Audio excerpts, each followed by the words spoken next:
What's become increasingly clear about The Mandalorian Season 3 is that it feels deliberately paced and plotted, with much of these early chapters being devoted to set up for bigger, more raucous moments and reveals down the line. Is this a good thing or a bad thing? It's impossible to tell at this point if all of these moving plot pieces will ultimately assemble in a satisfying way. But so far, the story is developing nicely and revisiting some intriguing characters and locales to give them more space to breathe. The episode, aptly titled The Convert, picks up right where the minds of Mandalore left off, with Din Djarin coming to moments after Bo-Katan Kryze rescued him from the depths of the living waters, where she witnessed with her own eyes the majesty of a living, breathing mythosaur. Curiously, she doesn't share her sighting with Din, which speaks to her rocky relationship with the Creed and her personality-defining denouncement of the old ways. Still, it's clear her faith in her own beliefs has been somewhat shaken after this experience, as we'll say later in the episode.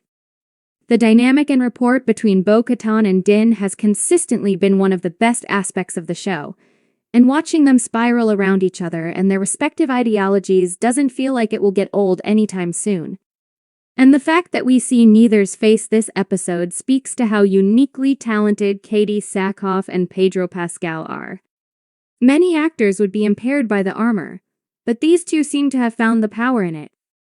The aerial dogfight with Din's Naboo starfighter and Bo-Katan's gauntlet taking on the squadron of TIE interceptors was chef's kiss phenomenal.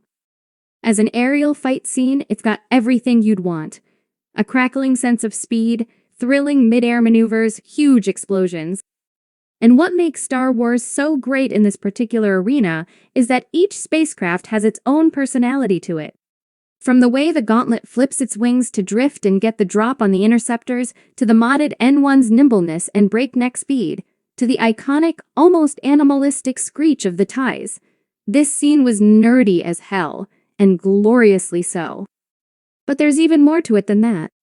As The Mandalorian does so well, the aerial display isn't just in there for show, as it ended with TIE bombers laying waste to Bo-Katan's home.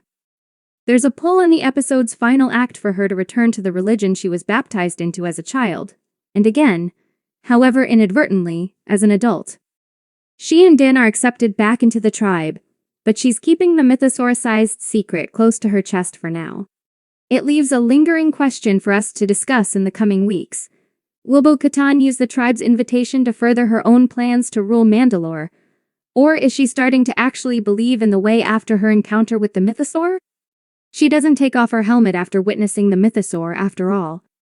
This aspect of the narrative is developing nicely and propels the story forward in a way that's more character-driven and personal, which counterbalances all of the action and world-building perfectly. And speaking of world-building, the touristic element of the show is as impressive now as it's ever been. Spending time on Coruscant with Dr. Pen Pershing, Omid Abtahai, and Elia Kane, KDM. O'Brien is interesting on several levels, but one nuanced benefit of this side story is that visually, the mostly nocturnal Coruscant serves as an appealing contrast to the diurnal dogfight we just watched on Kalevala. But truthfully, it's just freaking great to explore the streets of Coruscant from the ground level and spend time in one of the most beloved locales in the entire Star Wars universe.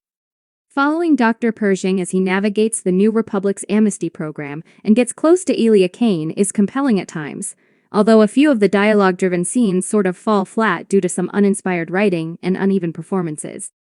The ideas in play here are worthwhile, though.